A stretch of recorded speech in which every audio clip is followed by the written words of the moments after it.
Hello and welcome to another special edition of Three Blokes in the Pub, because not only are we actually in the pub and we actually have three blokes, which is very exciting, we're actually in Gibraltar today with our friend Phil, who's from Gibraltar. It's Phil from Gibraltar. Do you want to tell us a little bit about yourself, Phil? It's Phil in Gibraltar. Technically, I'm from England. But no, I moved out here in 2014, part of the gaming industry's compliance drive.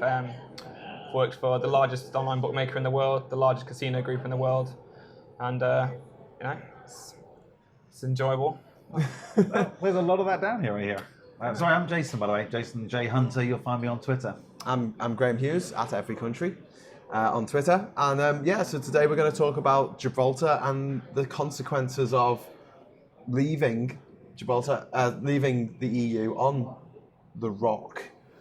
And so you live in Spain and you come across every day from Spain into Gibraltar. Yeah. At the moment, what's the situation like on the border? Okay, so I'm one of about 30,500 people that cross the border every single 13,500 people crossing the border every day. Daily, that is, to fill the roles. Now, we obviously, the majority of us live in Spain because the cost of living is much lower. For what you can get a 1 or 2 bedroom apartment in Gibraltar, you can get a 4 or 5 bedroom house with swimming pool and garden. So live there. But you know, at the same time, people who literally cannot afford to live at £1,200 a month can live in La Linea at 300 to 400 euros a month. So we cross the border, getting across each morning. Depending on the prevailing winds in Madrid, sometimes they will make it harder than it needs to be to come across. When the nationalist government was in previously, before the PSOE came in, it was often sort of their dead cat to throw on the table if something was going wrong in Madrid. They'd up the Gibraltar rhetoric, and a lot of the nationalists would fall in line. Since the PSOE came in, it's not been as bad. What's the PSOE? It's a socialist group. It's a socialist party that currently They're currently in power in Madrid. They, forgive me for the exact specifics. I don't think they. What's the word? I don't think they impeached the head of state for Spain, but whatever the equivalent is of removing him from office. He was removed from office, and so he went in. Oh, nice. So we come across the border. A lot of us park, or if you live in a town, you walk across the border, across the runway, and basically into our lives. So this is quite interesting. Jason and I just drove across into Gibraltar. Well, you drove. This is non-alcoholic beer, by the way. Yeah, okay, you drove. Full disclosure. We came across, and all we had to do was show our passports. We just waved our passports. Literally, we just waved our passports through the window, but we did have to queue up. We did have to queue up. It took us about 10 minutes to get through. 10 minutes, yeah. Yeah. And then you actually drive across the runway. The runway goes perpendicular, and you drive across it. It gets old real quick, folks, by the way. Sorry? Gets old real quick driving across that runway. Does it? Oh, well, I thought it was exciting. I've been here twice before. I've climbed up the rock and seen is it the Barnaby Apes, is it? Yep. Yeah. They're quite aggressive. Yeah. Strangely enough. But so this is the situation with the border at the moment. You come across every day to go to work. Along with 13,000 other people. Along with 13,000 of your mates. And if you put that in perspective, that's a hell of a party, isn't it? 1/3 of the population of Gibraltar. Oh, wow. So what's the population of Gibraltar? It's like 38,000, you're saying? Between 38 and 42 is roughly the last count. So it's a full third of the entire, it's not a nation, is it? But the city? British Overseas Territory. The British Overseas Territory. Over a third come in every day. Yeah. From the EU. And that's everything. That's from custodial workers, cleaners, maintenance, right up to the people that work in insurance and gambling. So am I right in thinking that the reason why 96% of people in Gibraltar voted to remain in the EU is because the 4% were just mad people, I guess? Or? Well, there's certainly a certain amount of anti-Spanish rhetoric here, which extends to anti-EU rhetoric, but it's not a mainstay of society. We know what side of the toast is buttered for ourselves. Yeah. We need those people to come across the border every day. Yeah. So what would happen to industry and business here in Gibraltar? Well, if those people couldn't get across the border so easily. I mean, it was frictionless today. Yeah. I mean, literally, it wasn't frictionless. I mean, we did have to stop. We did have to, when we were actually going through the toll booths and nothing to declare thing, we just showed our passports. We didn't stop there. And they just waved us through. But getting to that point, we did have to queue up for 10 minutes. Is that a new thing since the vote, or no, has it always been like that? It's always been a queue, and actually the queue's been better over the last last 2 years, but that's nothing to do with the Brexit vote. That's more to do with modernising the border. That whole thing you've just seen is quite new. They built that in the last sort of 18 to 24 months. Okay. There's some interesting history about that actually, because if you go way back when, Spain shut the border completely. Yes, they did. I'm guessing that was before you came. Much before I came to this world, I believe. Yes. So the border was just shut completely, and the food and everything that they need here in Gibraltar was brought in by ship because Spain just wouldn't let anything through. We are the Berlin that you haven't heard of. Right. Essentially. Yes. If you Well, look at the yeah, but airlift. you couldn't have an airlift. Well, you could have an airlift, but Yeah, it was we've got more. an airport. You've got a port, haven't you? Yeah. So. And then you got what happened then was the Spanish were encouraged to open up the border by the European Union. Yes. They Yeah, joined because- in '85, didn't they? They Yes. joined, and that was one of the things with the EU. They said, look, you've got to stop dicking around with this border with Gibraltar. Yeah, and the British government couldn't do anything at all at the time because they've got no stick to wield over Spain, particularly. Well, should we just talk a little bit about Gibraltar and the history of the place a little bit for people who might not know watching this? Gibraltar's at the south of Spain. It's one of the pillars of Hercules, and it's a very important strategic base, isn't it, for naval operations? Because Well, Phil was saying earlier it's the most important port in the world. well, think you I disagree. think it's Singapore, but I think that's Singapore. But I understand what you're saying because you can't get to the Suez Canal Through the Med. unless you go through the Med, Yeah. and this basically controls the entrance and the exit to the Mediterranean Sea. Beyond trade, you've got the military aspect as well, because the hydrophone network that listens out for submarines runs literally between the two pillars. Yeah. So if you're a Russian, you want to move any kind of submarine into anywhere in the world, really, you're going to have to bring it past those hydrophones, and that's what we use to mark and track them. Yeah. So, Well, you can launch it from Kaliningrad into the North Sea. yeah, but no, what I'm saying is if you wanted to get out into the back end, sort of the South China Seas, Right. unless you sailed right under the North Pole and around the back down via Vladivostok, Yeah, yeah. if you wanted to get to that area, all their military operations Or in you Syria. go require us to all the come way this way. around the Horn of Africa. Nobody's doing that. You wouldn't want to do that in a submarine. I wouldn't want to do it above the water. Never mind underneath. I'm just saying. Actually, no, I would quite fancy that, actually. I've seen some of the sailing boats that go around there. And What, you'd like to go around Africa in a submarine? Are you No, not a mental? submarine, in a views. yacht. Oh, in a Oh, yacht. no. I was going to say. No, Have you not no. seen Das Boot? It sounds awful. Bloody hell. It's one of those Anyway, great. moving on, Anyway, sorry. yeah, we're not going to talk about Das Boot. So we got this very strategic point in the Mediterranean, and back in the day we had this and Malta as part of the British Empire, as it was a protectorate, and then we also had the two bases, the sovereign bases on Cyprus, which is still there, and they're in perpetuity, aren't they? They're always going to be British, so but they're not part of the EU. But Gibraltar is. Cyprus. Cyprus is. Yeah, Cyprus is, but the bases Malta. aren't. Oh, yeah, sorry, bases are, the bases sorry, aren't, yeah. And also Northern Cyprus isn't part of the EU. Curiously, Cyprus, the bases on Cyprus, they're the only British territory that actually takes euros as a legal tender. Oh, right. Well, there you Little go. no facts. Little no Learn facts. something every day. So, yeah, we're talking about Gibraltar's situation now because it hasn't really come up much in public discourse. But does it feel to you and does it feel to your fellow, what are they called, Gibraltarians. Gibraltarians, I love that. To your fellow Gibraltarians, do you feel like you've been thrown to the wolves? Do you feel like you've been... I think thrown to the wolves might be a little bit hyperbolous, but the only real mention of us that I can think of was when, and you have to forgive me, was it Michael Howard that suggested that we'd just go to war with Spain over it if they tried to do anything? Yeah, sounds like something to say. Yeah, there was a lot of saber rattling and talking about Thatcher and the Falklands, and that was the conversation that we came up in, and it's certainly not the conversation we want to come up in. No, we don't want a war here. No. But, surprisingly. Why would you not want to war? Come on. I'm sure it'd They're be great. exciting. Get But rationing. To watch from a long way away. exactly, yeah, exactly. Yeah. I could stay in Spain and watch it happening, but So, are people here in Gibraltar, apart for yourself, because you're obviously very interested in the whole Brexit stuff that's going on. You're ex-politics, well, you did law and... modern history and international politics. International relations? Yes. Is it? Well, Yeah. it was foreign diplomacy, I believe, is technically what it was tagged on to the end of Foreign modern diplomacy. history. I'd have to dig out the piece of paper. Wouldn't I paid all that it money be for. nice if our foreign secretaries had to do a degree in foreign diplomacy before they got the job, Boris Johnson? Jeremy Hunt. Jeremy Hunt. A GCSE in history would be a good start. It would. Yeah. Yeah. What's it like watching what's going on in Britain from afar, but also being invested in it at the same time? Well, I look on with a face of incredulity often because some of the precipice that we seem to be rushing upon is completely ignored in the context of how it's going to affect every part of the United Kingdom of Great Britain and Northern Ireland. With the exclusion of England. If it's all right for England, then we'll talk about it. But we don't want to talk about Scotland. We'll do everything to not talk about Northern Ireland. Nobody wants to talk about us.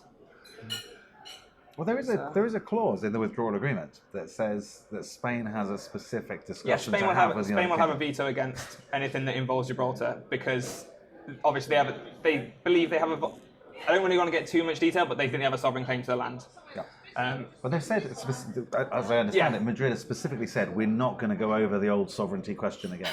But what we do need to discuss is how we interact between Spain and Gibraltar. Yes. So in the same way that the Republic of Ireland doesn't want a situation on the Northern Ireland that would allow it to undercut the economy and undermine the single market, Spain doesn't want that here either. If we were suddenly able to fly lots and lots of flights out of here to anywhere in the world, say we extend the runway and land big planes, then that directly impacts the economy of Malaga, its airport, Sevilla, the slightly smaller airport in Jerez. So they have vested interests that they're looking to protect. And obviously now they remain a member state. Of course, the EU is going to back them. Right. So you were talking about the number of flights that used to come in and out of Gibraltar, and it was sort of quite frequent, several flights a day. Several flights a day, yeah. So then Monarch obviously the holiday company went bust and they dissolved the airline as well. When those flight routes, or the flight routes that were picked up were mainly southern, so more flights into Gatwick, flights into Luton, Bristol, that kind of thing was picked up. But flights into Manchester are now hard to come by. I think we have 2, maybe maximum 3 a week. Wow. Getting into Birmingham has become harder as well. So no one wants to pick up those and this routes. Is since when? The last 4 years? Well, this will be Monarch collapsed after, the last 2 years. Monarch collapsed after the EU vote, and then we all believe that someone else will come and pick the routes up, but obviously the uncertainty surrounding Brexit means that no one wants to put that kind of money in right now. Well, the uncertainty surrounding Brexit is devastating. It's probably worse than anything else that's going on right now because... Well, no one can prepare because nobody knows what's coming. Exactly. I mean, today it's the 28th of September. Tomorrow will be the 29th, and that is the day that we have 6 months to put our orders in for anyone who's exporting or importing stuff that needs 6 months advance notice for stuff coming in and out of the country. What do they charge? Yeah. What are the customs fees? What are the tariffs? What's the VAT rate What's the going tax? to be? Yeah. Well, so how do we buy anything? How do we sell anything? I mean... It's also getting closer and closer day by day to the cut-off date, the end of the Article 50 talks, because that finishes at the Leaders' Summit in 16th, 17th, 18th of October. Yeah. That's the end of the discussions about talking like withdrawal less than agreement. 3 weeks now. Wow. To untangle, was it 73, correct me, or 74, the referendum? So however many years? So we're talking 40, nearly 50 years of entanglement to figure out in 3 weeks. The withdrawal agreement itself, we've touched on this before, but it's always worth reiterating again. There's 2 parts to the withdrawal agreement. The first part is the legal separation of the United Kingdom to the European Union. But my understanding is that's a very simple case of once Article 50 is triggered, 2 years to negotiate, and a certain date, it all ends, it stops, all the treaties end. But they've been talking about a transition out to the end of 2020. So December 31st, 2020, everything kind of stays the same, although we're not a member anymore after 29th of March. Okay. But you only get that transition period if you've got a signed, legally So, binding that was my withdrawal understanding. There would agreement. have to be an agreement for how we were going to go forward before we could look at. Otherwise, it is just cliff edge. Yeah. So the withdrawal agreement, the first part has got 3 pieces to it. One is the rights of citizens, EU citizens in the UK and UK citizens in the EU. What's your work rights going to be? Are you going to be able to stay? Do you get permanent leave to remain? Do you get settled status? We talked a little bit about that in Limbo Part 1. Yeah. The second part of the legal separation is the financial obligations. And how much do we pay? And at the moment it's looking at around about £39 billion because that's what the UK is committed to pay as our ongoing obligations into the EU. I think it's important to also point out at that point, this is money we have already agreed to pay from past deals. It's not a divorce bill which keeps getting banded around like it's a one-off payment for separation. These are things that we agreed, signed up to, and other member states invested money in on the proviso that we would also do so. Correct, but also part of that legal separation and the financial settlement, most of it is those we've committed to. But you've got things like the European Medicines Agency, which used to be based in Canary Wharf over in London, and the landlord of the property has said, look, you signed up for a long-term lease. The total amount of that lease is £660 million that the EMA was supposed to pay the landlord. Now the EMA has left the UK, because they've got to be based in an EU 27 country post-Brexit, Canary Wharf landlord is now coming after the EMA saying, you've got to pay us that 660 million quid. And there was a court case that was filed, I think, in July this year. So that's one to follow. That is exciting, because surely one side's going to argue force majeure. Exactly. Yeah. And then if the EMA do end up having to pay that 660 million, they'll add it onto the Brexit bill as part of the withdrawal agreement. And we've got 3 weeks to get that finalised. And that's the second part. And then the third part is solving the border on the island of Ireland and making sure that there's a permanent no border there. And that's what they're calling the backstop. So there's got to be no border on the island of Ireland ever. We've got to solve those 3 things, and then we get legal separation. Then we can have this interim transition period to the end of 2020. And second part of the WA, the withdrawal agreement, is what they call political declarations. The kind of future trade deal that you want to negotiate after you leave in March next year. So do we only have to set out the spirit of what we intend to do? Do you want a Canada-style deal? Do you want to stay in the European Economic Area? Do you want a Norway-type deal, for example, or a Switzerland-type deal, where Switzerland spent 10 years negotiating 120 separate cooperation agreements with the EU 27? A decade. And after they've done that, they then spent another decade. So, well, that first lot of 120 isn't actually good enough for Switzerland. So we spent another decade between Switzerland and the EU trying to formalise some sort of comprehensive free trade agreement. And that discussion is still ongoing. So those are the 3 key points. And then you've got this second part, which is the political declaration about where we go next. Yeah. And Theresa May at Westminster, they're just talking about the political declarations. They're not talking about limit fly. I know, honestly, I feel like I'm going to have to point out at this point. We don't have English flies here. You don't just wave your arm, they go away. They will just land on you over and over. They are really annoying. Very persistent. It's only one. It keeps trying to fly into my head. So 3 weeks. Look at him. We don't even, they've just been arguing in Westminster about the political declarations, and they appear to have forgotten the first piece. Yeah, and that's the legal piece that's necessary to get a transition. And if they don't do those 3 things, we are out on the 29th of March next year. And all of the implications to Gibraltar that go along with that. The passport control, literally we drove through, we queued up a little bit for 10 minutes, and then we drove through the border controls, waving our passports. I didn't even give it to him to put out the window. I literally waved it through the windscreen. Yeah. Even if you have to scan it, you know these automatic passport scanners that you get at airports now? You hold your passport on there, it takes 10, 15 seconds. Sometimes it scans the first time, sometimes it doesn't.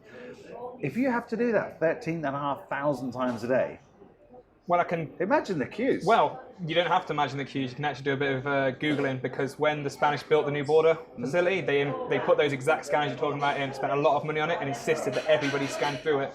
And there were 2-hour walking queues to get into Gibraltar. People were missing work. It was causing such a big issue that they pretty much abandoned it.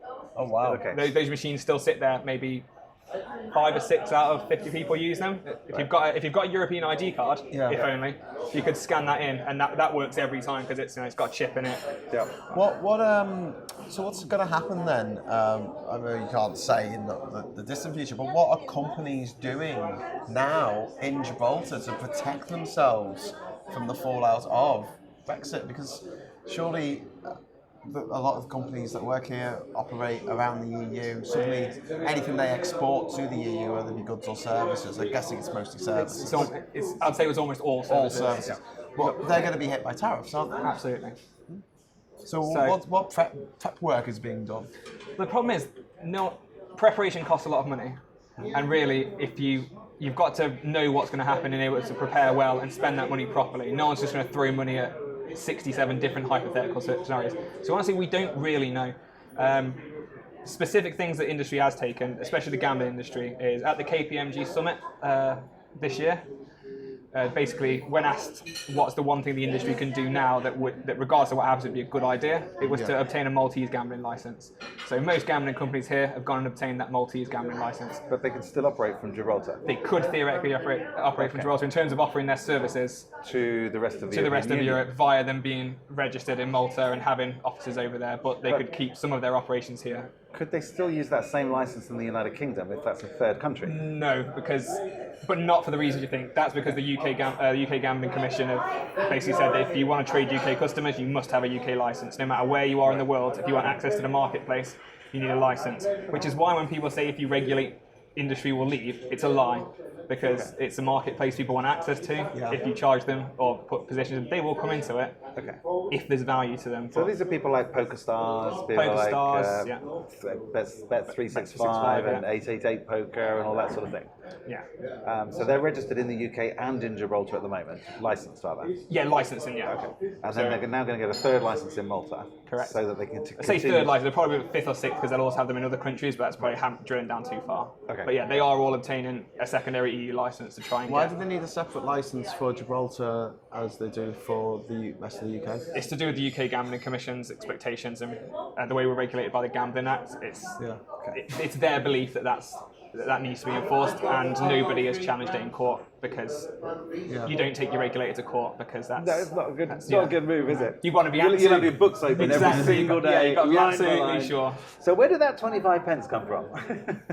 So what are people doing here, individuals who live here or travel in each day? Is there anything that they're doing preparation work for? Well, when none of us are signing... Because we found out this week that our own government is not only appointed a Minister of Starvation or a Minister of... Let's give him his proper title. It's a Minister of Food Supplies. Minister of Food Supplies. His job. 2018, guys. 2018. Minister Peacetime. of Rationing. Peacetime. First time it's ever happened in peacetime without there being a famine in recorded history. Thanks, Brexit. And we're also stockpiling, because we've done the thing about stockpiling food, we're stockpiling medicine, we're stockpiling semen, we're stockpiling blood, we're now also stockpiling ambulances. Speaking of semen, I had an interesting conversation with somebody the other day. I bet you did. It's not what you think. Get the kids out of the room. Yeah. I I thought these were supposed to be family-friendly podcasts, that's why we don't swear. No, we've spent a couple of days in Trowbridge and Wiltshire. Are you going to talk about sailors? And Bathhampton. No, I'm not talking about sailors. We're talking about farmers. Yeah, because the bulls that they use to breed the cows in the UK, a lot of them are using frozen bull semen from within the EU. It's not just people semen from Denmark that they were talking about. Like, seriously, government technical notice is talking about. That makes a lot of sense, actually. So they're bringing in all these different semen. So you've got different kinds of cows and stuff like that. And it can't just be cows. And that won't be able to come into the UK because they'll all need veterinary checks, new veterinary certificates, because it's all trusted at the moment, friction-free. So you can just freeze it. I don't know how you get it. I don't even want to know. La, la, la. So am I to understand there's a Noah's Ark of animal semen somewhere in the UK right now? That we're adding to. I assume so, but I mean, this is just again the complexity. These are the complexity of the niches of the problems. Yeah. And here I thought my dog's passports were going to be the biggest issue. Well, yeah, we're going to have 4 months notice to travel. Yeah.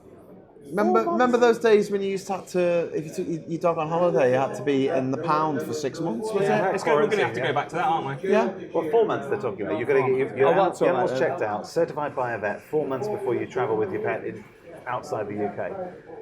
And presumably vice versa. If you want to travel to the UK with your dog from Spain, you're going to get him checked out by a vet, certified, get him his passport. Well, they both have passports. That's interesting because one of my dogs has a British passport and one of them has a Spanish passport. We're a very multicultural family. I love it. I love that. I wonder what would... So cool. I wonder how that would work, whether the Spanish dog would retain some rights under some kind of reciprocal agreement with the EU, but my British dog would be left out in the... left out in the rain. In the doghouse. Yeah. How bizarre. That is, I've not even thought about that. I have to consult with the World Trade Organization expert. Well, when we were talking, I can recommend you to one. Excellent. When we were talking about how many people come in to work, a third of the country did. What were you saying earlier about, before we started recording, about the unemployment figures here? Aren't they ridiculously low? They are. They measure them by the actual number, and it's very rarely 3 figures. So not percentages. So it's not. We don't do it in percentages now. There's like 80 people. Yeah. I don't know what the and exact figure are they is, but signing on? Can you sign on here? yes, you can sign on. We have a welfare system here. Oh wow! But only 80 people use it. Yeah. Well, in terms of what would be the equivalent of job seekers allowance, well, yeah, and I'm sure there's pensions and things like that. Gosh. And so the people who live here, do they travel to Spain a lot, or do they just generally stay in Gibraltar? Is it going to affect them? It's a bit of a mixture. We have a little joke here called FOLG, which is fear of leaving Gibraltar. Once you move in, you don't tend to move out. So quite a few of my friends who came across and decided to live here didn't leave the country for about a year and a half, 2 years. They had, we've got restaurants, we've got things here, but we've also only got 2 nice beaches, so we need to be able to get out. Yeah. We need to be able to get to. There's no theme park or water park here, so the important things, obviously. Yeah, absolutely. Life essentials. Life essentials. Yeah, you can't go skiing. No, certainly, yeah. The rock gets very little snow, would you believe? I don't know. So that's interesting. I mean, we came through the people border, if you like. Yeah. But you talk about a truck border down the other end of the airport that comes around the other way.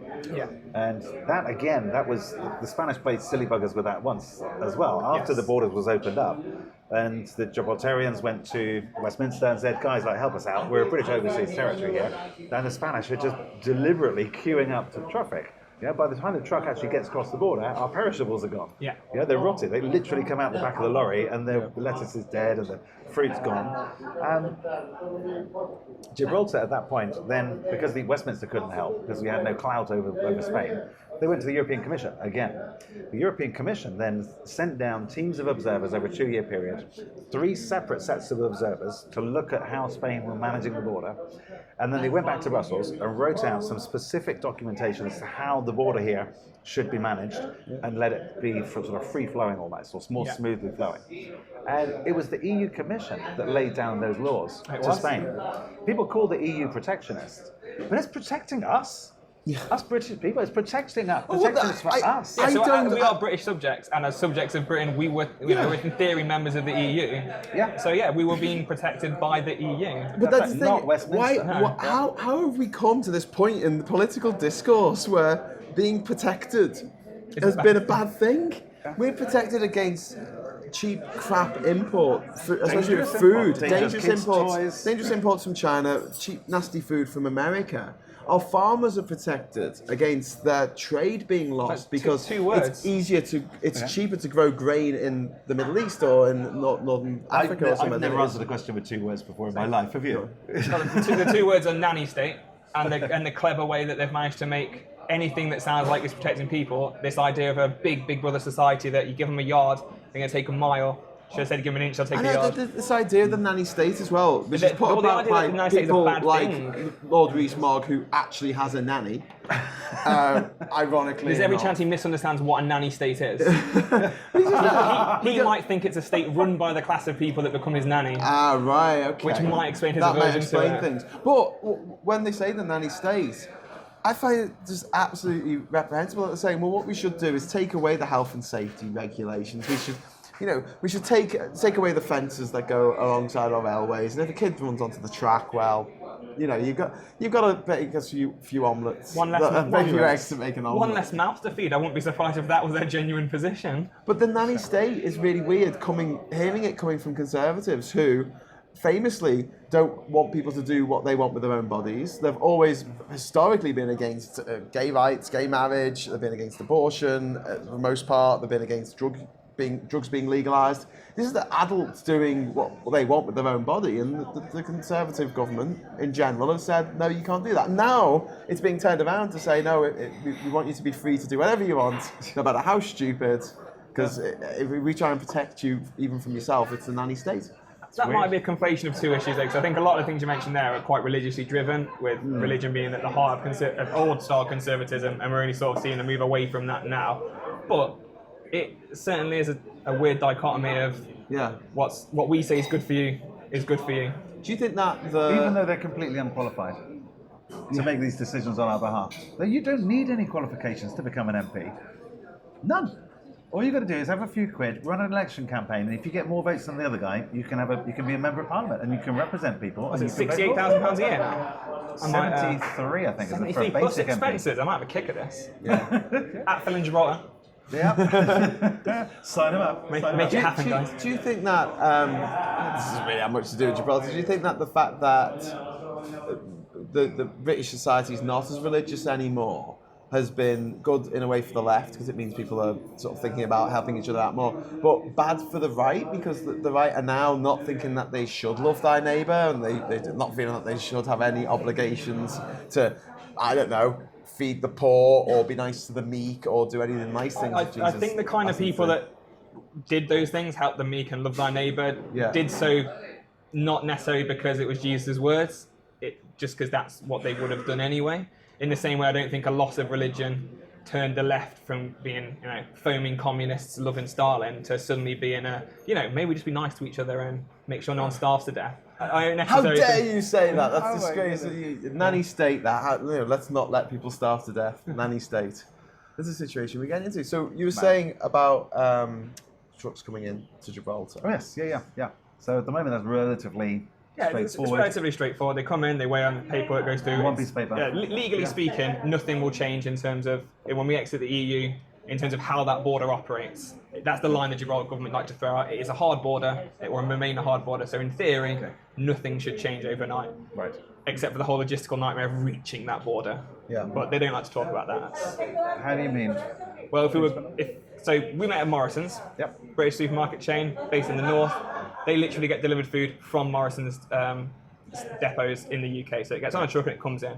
Now, if Morrison's can't insure their trucks, or more accurately, whoever actually owns those trucks that are leased by Morrison's can't insure that cargo going through the EU because it's not met food safety standards. So it's going by ship, it doesn't get flown in? No, it doesn't get flown in. It doesn't quite. They literally drive it. The trucks drive from Alright. thingy down and they drive in. So They drive through France and through France, through Spain. This is going to be a So problem. they have a British truck with a British driver. The driver's Correct. going to need an international driving license. So their permits are not going to be. They're going to have to redo their HGV license, aren't they? Yeah. Is that right? In each of the countries they drive through.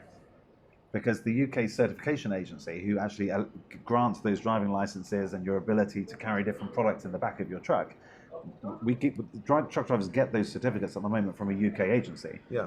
Come 29th of March, with no withdrawal agreement, our certification agencies and the people who do the attestations for those truck drivers, they're not able to qualify them to drive in the EU anymore. So these truck drivers will have to come to the EU first, Yeah. get their license attested, say yes, you're certified to drive here, and these things are not cheap. But you're saying they have to do that for each country. Why would they have to do it again for Spain if they've already done it for the EU? Some things are EU-wide, others are. Every country within the EU is a sovereign state. Are you suggesting that they have sovereignty? I thought we spent an entire campaign arguing that wasn't the case. Well, we did, and then at the end of the campaign, the government put out a white paper, and the very first line Always on the been paper said, sovereign. "We have always been a sovereign nation." I did like the little kick out of, although it may not have seemed to be. Well, to who? to the newspapers and the red tops and the Yeah. people that have been slagging. Anyway, so yeah, they will have to get new driving licenses, and the British insurance company, who's currently insuring the goods as it goes from the logistics centre in Oxford, Morrison's logistics centre, goes down to Dover. At the moment, they can drive it onto the ferry under UK insurance, but without passporting into the EU, they'll have to find an EU-based insurance company to insure it through the EU to Gibraltar. And that EU insurer is going to want guarantees on the safety of that food and the safety of those contents, which they're not going to accept from a UK agency. Correct. So, Which then slows up Dover even further, and Calais, and Rotterdam potentially. So every day that goes by, we ask a question, and you go, "Oh shit! I hadn't even considered that." Excuse my French. That is insane. So, I mean, stuff's going to have to come in by ship then. well, either by ship or by plane. Now, I've been trying to get an answer out of certain people in government. I've been widely ridiculed by journalists on Twitter, who I'm not going to give any clicks to now, that I'm being reactionary. But no one will answer the question, are we chartering planes, or are the military going to bring it in? Or are we going to, what provisions are in place for ships to bring the food in? But ships can't bring perishable goods in. You cannot get a ship from Portsmouth to Gibraltar with fresh fruit and vegetable on it in time. Right. So, unless we're going to run catamarans, but I don't really want to pay 60 quid for a tomato. Yeah. So it's going to have to come in by plane, which means it's either going to have to be military and come in, which then might cause problems between the EU not wanting to grant airspace to military operations, which which the is Single Skies theoretically Agreement, become. the Open Skies Agreement, Yeah. you've got EASA, and is that plane safe to fly through EU airspace? Because who certified it if you're outside EASA? And you literally will probably have to fly out into the Atlantic. Yeah, that's how it'd work, which means more fuel, more food costs, on top of the already exorbitant cost of actually flying potatoes in. Am I right in thinking that most of the food here comes from the EU? It does, but it comes from the EU to distribution centres back to us. Oh, so it comes from the EU into the UK. Where and it's then- distributed. For Morrison specifically is what I'm talking about here. I'm not familiar with the Roski supply chain because they are a European company. On a ship, it's 2 days, isn't it? On a ship from the Is it UK? 2 days? Yeah, I well, don't know. 36 I've not been hours. It wouldn't take that long. I don't think you've got to go from the port in the UK. It's about a day and a half to Santander Yeah. in northern Spain, and then you've got to get all the way around Portugal. Oh, into Santander are you talking? I thought you meant from the UK. no, Oh, yeah, from into the Santander. UK. Yeah. Santander is about a day and a half. All right, I've and done the then trip. all the way around. And then you've got to go all the way around Spain. Did you and do it in a Portugal. yacht or in a cargo ship? We did it on a ferry, actually. Oh, okay. Well, they go about the same speed. About 20 knots. Yeah. Wow. Interesting. I hadn't considered that at all. Yeah, and no one seems to want to give me an answer, and me asking the question Well, is luckily, yesterday the government announced that they've put in a minister for starvation, Minister for Food Supply. So he's going to tell us how long it'll take for us to starve then? Yes, exactly. Oh, So you there can you write go. a letter to, is it an MP from Manchester or somewhere, the Cheshire or somewhere? I had never heard of him I've before. never heard of him before. But now he's got quite an important job out of the Well, blue. yeah, making sure that we don't all starve. You've actually just reminded me of a fun thing that happened yesterday. They sent us Dominic Raab yesterday. They sent us, Oh, really? was it yesterday or maybe he the day here? before? Where No, was he's not he? We missed anymore. him. He came in for a day. It may have been the day before yesterday anyway. Someone man. suggested that I chase him around with a bacon lettuce tomato sandwich. Quite clever. So I thought, you know what, I'm pretty juvenile, pretty puerile, I might do that. Went to Morrison's, no tomatoes and no fresh lettuce because we hadn't had the delivery yet. And I almost thought about chasing around with just a piece of bacon and some bread, yelling, "Where's the tomatoes?" But unfortunately, I've got to pay rent, so got to work. Never going to work. But he's you were talking earlier about British goodwill and how the goodwill that Britain had generated over the decades in terms of diplomacy and being ruled by the rule of law and respecting trade decisions, things like that. It's all getting thrown out of the window with a no-deal Brexit. But also the antics of people like Dominic Raab. I mean, as a Brit living abroad and watching this from a distance, are you cringing? How are you feeling about this? The way it's been held, the way that this whole We're thing. cringing pretty hard, but we're also quite angry because he came here, he took his photos with the Chief Minister, he had some talks. We don't know what those talks were about. We don't know what was actually discussed. Those minutes haven't been released. Maybe they will. It's only been 2 days. They won't. But back in the UK, there's pictures of Dominic Raab with the Chief Minister, with reports ruining about Oh, we care. solidarity and communication, and we're going to make this work for everybody. Yeah. When ultimately they're just pictures. They're not doing the practical stuff. There's no practical stuff. It's all spin. It's all clicks. It's all. And it's exactly the same as what David Davis has done for the last 2 years. Chasing backwards and forwards. There's reports that he only spent 4 hours in discussions with. I've heard this, but surely that's not true. Surely that's propaganda from the other side. Because 4 hours, really? Yeah. Could well be. Because you've seen the photographs of him. He sits there at a table with no notes in front of him. The EU are lined up on the other side. They've got stacks of paperwork ready to go. Actually, I do have a slight anecdote about that. I've got a friend who I'm not going to name, but he's very high up, quite an important guy, and he mentioned that David Davis asked for a meeting with the French in Brussels, so the French sent a load of people, assumed it was about Brexit. He wanted to know where to get some wine and cheese. And apparently they sent like eight people to the meeting, and David Davis was just there asking for cheese and wine. So maybe I can believe 4 hours. Oh my God. So what do you think the future holds for Gibraltar then? If we have this cliff edge, no deal Brexit, No withdrawal agreement. agreement. No deal is what the government are talking about, and they're talking no deal is better than a bad deal. And Theresa May's talking about the political declarations in the annex of the withdrawal agreement. Yeah. That's the no deal bit, because no deal is better than a fudged Norway-style deal where we do stay part in and part out of the customs union and single market. Bloody flag. She's not concentrating on no withdrawal agreement, which is so much more serious. Because no withdrawal agreement means end of the line. At least if we get it with WA, we've then got a bit of time to sort out the political declaration. And we're kind of up the front. So let's call it no withdrawal agreement, because that's what's going to happen in 3 weeks' time. Okay, so in the event of no withdrawal agreement, what do you think is going to happen to Gibraltar? Is it going to become part of Spain? Is it going to become independent? I don't think it'll ever become part of Spain. I think the resistance to any notion of Spanish codependence is going to be a non-starter. So we can just put a pin in that. Are you sure they won't feel a bit like no. I'm sorry, I'm 100%. Abandoned in the snow like Canada? 100% sure. Sorry, Canada. Yeah.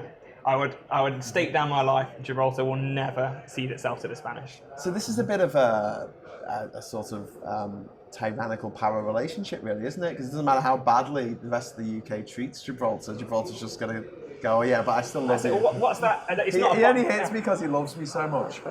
It's not a Bible story, but I remember hearing it in church. It's about the guy that beats his dog, and every day the dog comes back to him, and one day it comes back to him after he's tried to kill it. Basically, it licks his hand. That's kind of us, because we nice story. Thanks, Bible. Can't go. Again, I don't think it was actually in the Bible. I don't remember Jesus sitting and telling people on the Temple Mount that that's what happened. But I definitely heard it in church, that story. There's a bit in the Bible in which there's a priest, a Levite, and he has a concubine with him. And he stays in the village for the night. And some worthless men of the town turn up and say, right, throw this bloke out, we want to have sex with him. And the guy who owns the house says, don't do that, that's very naughty. And the Levite says, well, you can have my concubine. And so they gang rape her all night. She's dead in the morning. He says, come on, get up, let's go. And she's dead. And so he cuts her in 4 and sends her to all parts around Israel. It's in the Bible.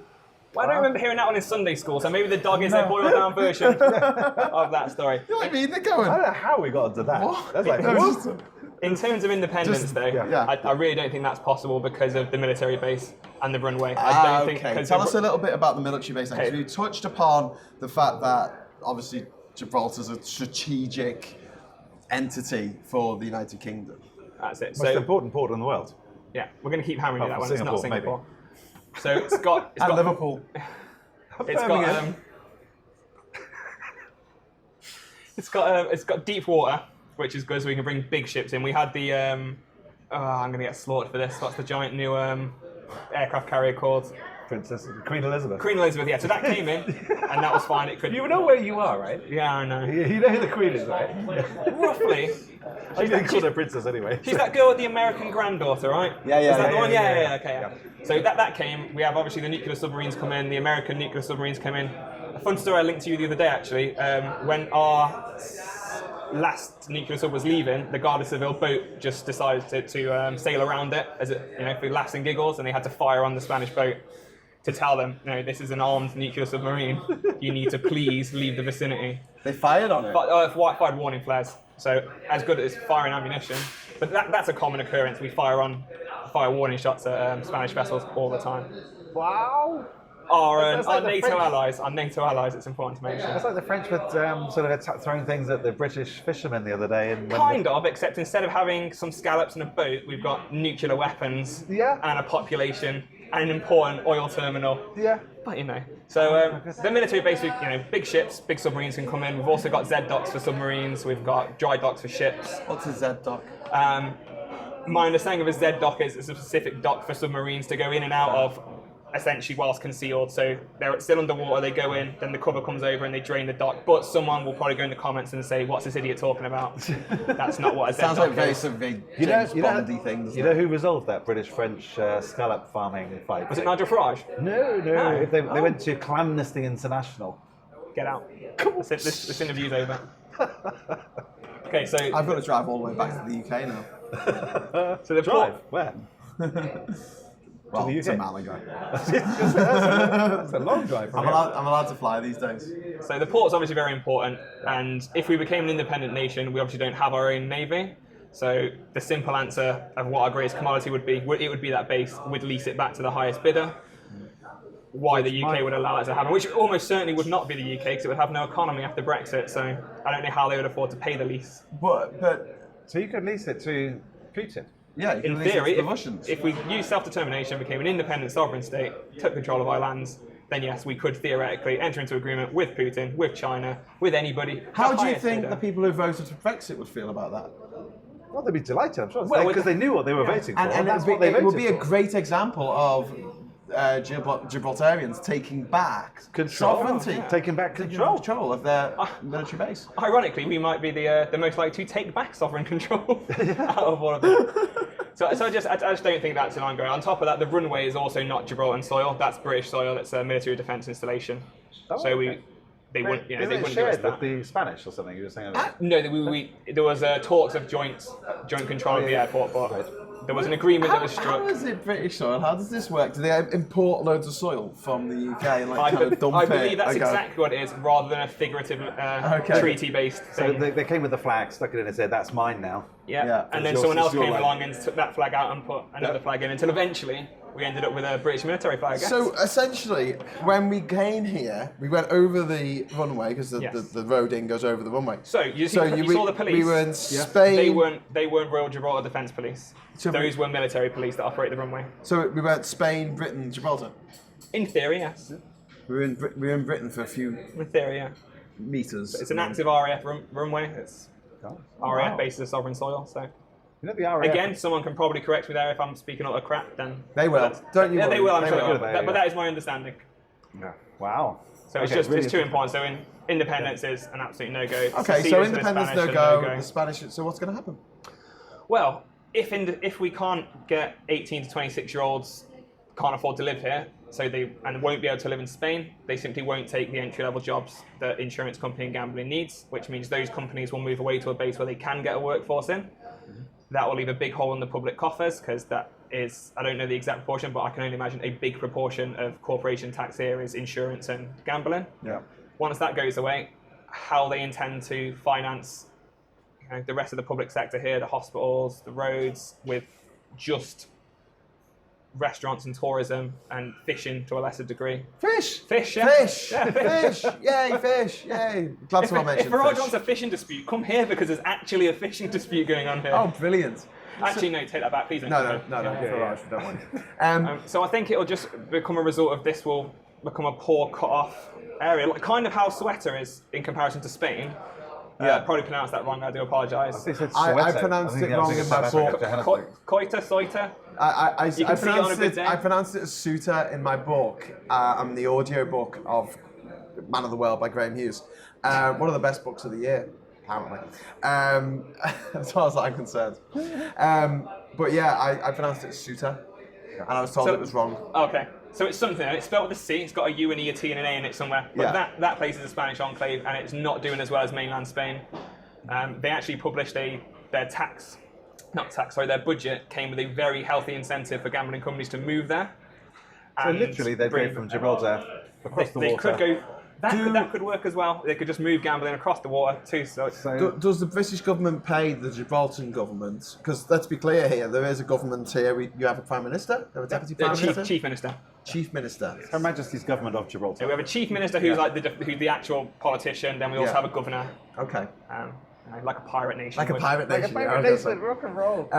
And so... Wait, if that's an option of no deal Brexit, by the way, I'm entirely on board. Gibraltar could be a nation of pirates. You're on the wrong coast, though, because the Barbary coast was the other side, wasn't it? We'll take that first. Okay, take it. We're pirates now. You got a beard for it, I like it. So, do the British government pay the Gibraltar government for the base? Do they pay rent? Yes. Okay. That is my understanding. Will that still continue? I guess that would, but I don't think that's enough to sustain the entire island. It could be, though, I suppose, if we up the bill.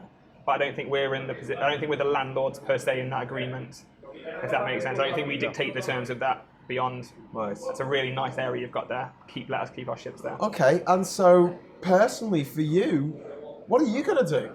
Well, like everybody else around here, I've not signed long-term leases on my property, so we keep it short just in case overnight we can't come back to work or my job disappears. So we stick on short leases, and so that's costing you more. Costing me more, yeah.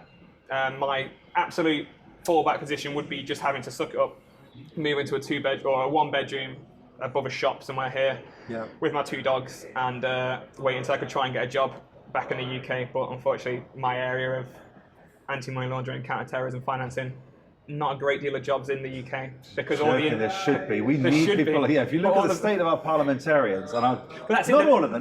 They don't want to investigate them, which is why we're all out here. The industries that require that kind of diligence, insurance and trading, and we also have a crypto economy that's starting to come on the scene here. So that could replace gambling insurance. The government seems to be betting on that. Oh, it's ironic because cryptocurrencies kind of are gambling, aren't they?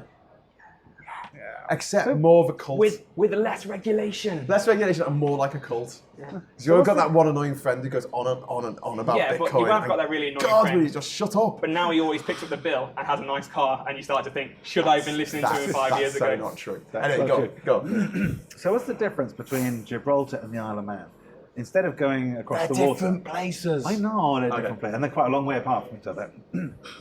So that one, Isle of Man is a Crown dependency. Yes. And you're a British overseas territory. Yeah, so we have... So you could you take your businesses from here in Gibraltar and put them into the Isle of Man and still operate in the same way within the European Union? But wouldn't the Isle of Man come out of the EU with the UK? Well, that's a really interesting question because nobody actually knows, because the Crown dependencies like Jersey, Guernsey, Isle of Man, and the other Crown dependencies around the world, they've been put as an annex to all the government's white papers, all the discussions about it. They've been talked about less than Gibraltar. I've actually got no answer to that question and hadn't even considered it. As far as I'm aware, and please correct me on the comments here, Jersey and Guernsey are not part of the EU. No, they have special treatment as part of the EU, as an annex to the UK's accession agreement. The original but accession Gibraltar agreement. is a part of the EU, although it's not part of the customs union, as I believe, but it is part of the EU. Yeah.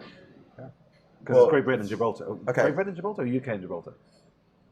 Actually, because in the referendum, Yeah, it'd be Great Britain and Gibraltar because the United Kingdom is Great Britain and Northern Ireland. So yeah. So during the referendum, the only people that were allowed to donate to the electoral campaigns during the referendum were UK and Gibraltar.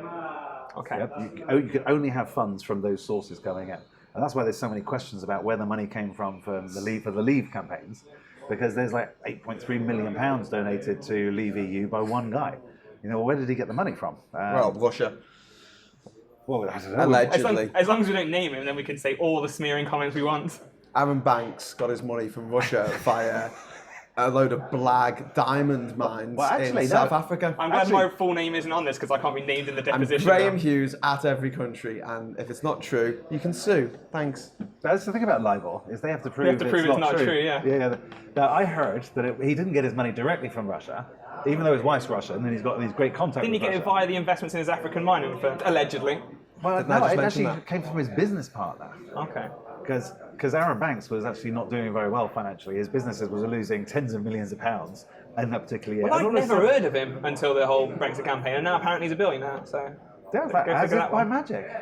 As if someone was funding him to destabilise the Western world. Anyway, moving swiftly on. Yes, allegedly. Let's say allegedly for all that. Let's wrap up. Yeah.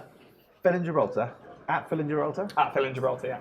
All one word, I believe. I'm fairly new to Twitter. Join me and my 65 other followers. Woo! Yeah, give him a follow. Well, Jason. Really interesting. Jason's had some interesting people tweet you this week. He's had E.L. James, who wrote 50 Shades of Grey. He's also had Hugh Grant retweet him this week. He's moving up in the world. Yeah. He's got twice the number of Twitter followers I have, and I've been on there since like 2000. I got a like from Bootstrap Jack, Jack Monroe. Cool. Oh, brilliant. So good. Yeah. So good. They're great. She's absolutely wonderful. A lot of time for Jack. Yeah. Okay, so she hasn't retweeted me yet. So hey, Jack Monroe. Yeah, please. And also, get back to me about my whole TV pitch of Bacon Bad, where every week Jack sits down with a reformed criminal and cooks a meal based around bacon. Maybe vegan bacon, maybe vegetarian bacon. You did their Bacon Bad. Bacon Bad, not baking bad. Bacon Bad. But you could do baking, where they make a cake with a fire. See, that's a better idea. So can we cut that out? Oh, so you can have it. Look, I've got loads. Don't worry. But also, it doesn't work with the follow-up show, which is Bacon Bad, Chewing the Fact, which is the talk show bit afterwards that dissects what happened in the episode. Oh, for heaven's so multifaceted. You've really thought about this, haven't you? I have a very sad life. Very sad life.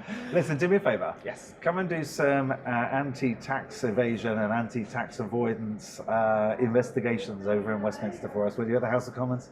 Yeah, any contractors out there, just get in touch with me and I'll happily come and look through those paperwork. In our post-Brexit world. Well, we're hoping to stop it.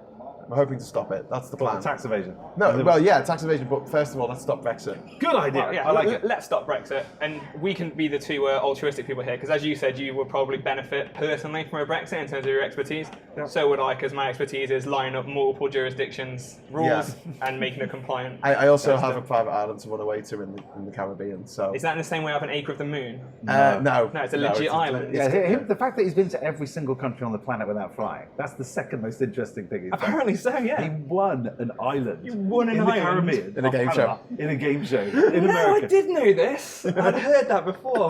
It's true. Is it literally just a patch of reclaimed land? It's 2.2 acres on it there for that's part of 3 years. It's got had two a house coral and reefs. yeah.